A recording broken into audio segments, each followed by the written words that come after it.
Hi, I'm Joseph Henrichs. Hi, I'm Christina Chen. Hi, I'm Victoria, or you can call me Yixuan. I'm Ruggiero, and we are Team Go Blue UMSI. During the semester, we were glad to work with our client, CPR Save. CPR Save is a mobile website that helps ordinary people to learn basic CPR knowledge and skills. It is a training platform combining online training materials and individual courses to enhance people's awareness of the importance of CPR. Our client recommended that we look at 3 user groups: high school students and professionals, who are more and more required to have CPR training, young professionals mindful of health and well-being, and with a strong sense of community, and potentially a subcategory of healthcare worker that haven't already had contact with CPR as a function of their training. Our major persona is a master's student named Mike. He is 29 years old and now living in Ann Arbor, Michigan for his master's degree. He is outgoing and loves to interact with people. His goals are earning practical useful skill and contributing to the community. As a busy student, he thinks that online learning is time efficient and flexible. Mike is an international master student and has not got CPR training before. Out of helping people in need, he wants to learn CPR skills in his spare time. He is busy with schoolwork, so he decides to learn online, where he learns a lot and also have saved time in learning. We analyzed CPR Save's mobile website prototype and developed an interaction map. It is a visual way of understanding all paths and screens user might go through when using the product, useful to identify any gaps or inconsistencies, among other things. We believe the interaction map is simple, with only 3 paths, with the most important one, the learning path, being the longest and most elaborate. In it, learning a complex first aid maneuver was simplified down to 3 actionable steps.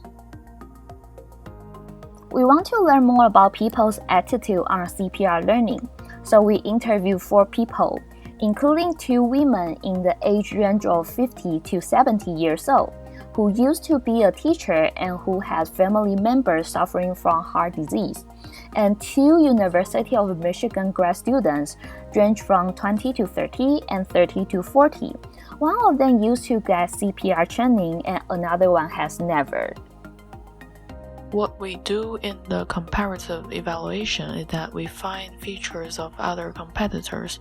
By analyzing their strengths and weaknesses, we will explore the differentiators of our prototype and discuss future improvement direction.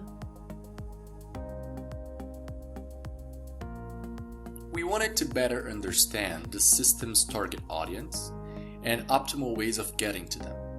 So we conducted an elaborate yet brief online survey. We used Qualtrics as the design and distribution software. We were able to get 75 responses from participants aligned with our persona, which is a good and statistically relevant number for our analysis.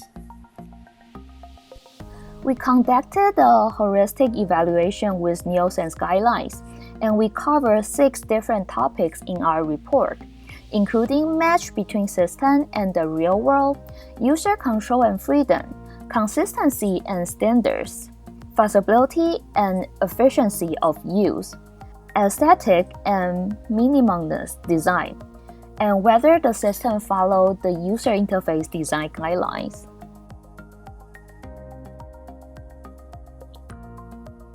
We have tested 5 people of CPR trained and high school education backgrounds remotely using Google Hangout. Several problems have been noticed while observing the participants doing 3 tasks of the testing. After discussing in a group, we summarized 3 key findings and recommendations. First, the homepage could be better structured. As it stands, it is somewhat cluttered and does not emphasize the main goal of the system, which is to drive people to the learning path. That confuses users who spend a considerable amount of time on the homepage, reading and trying to figure out what action they should take. Our first recommendation will be to improve the color and layout of the homepage to provide easier navigation for the user. There is plenty and sufficient information provided in the homepage at current version, and some users find it too overwhelming. So we suggest simplifying and cleaning up the homepage by reducing the categories and moving some segments into the menu and new pages. Our second key finding is that the navigation is unclear. This weakness arises when users want to find the CPR training entry, go back to the previous page, or know what they should do next. Unclear navigation brings them confusion and decreases the chance of registering the app.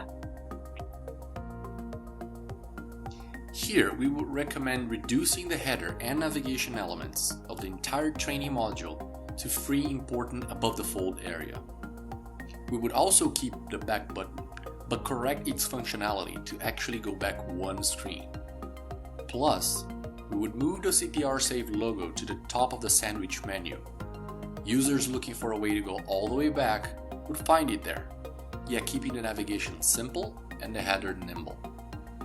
These changes could help bring the next and take quiz buttons up to make the navigation throughout the training module easier to understand. Our third finding is that users are looking for more in-depth and accessible training information from the website.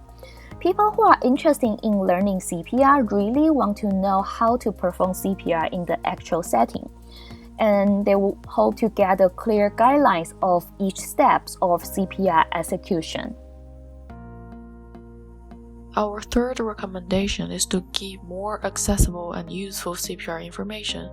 Now there are only 3 GIFs and pie graphs to illustrate CPR compression and gestures, which is difficult for people to understand and learn accurately. Besides, some participants say current information is too basic to apply in the real situation.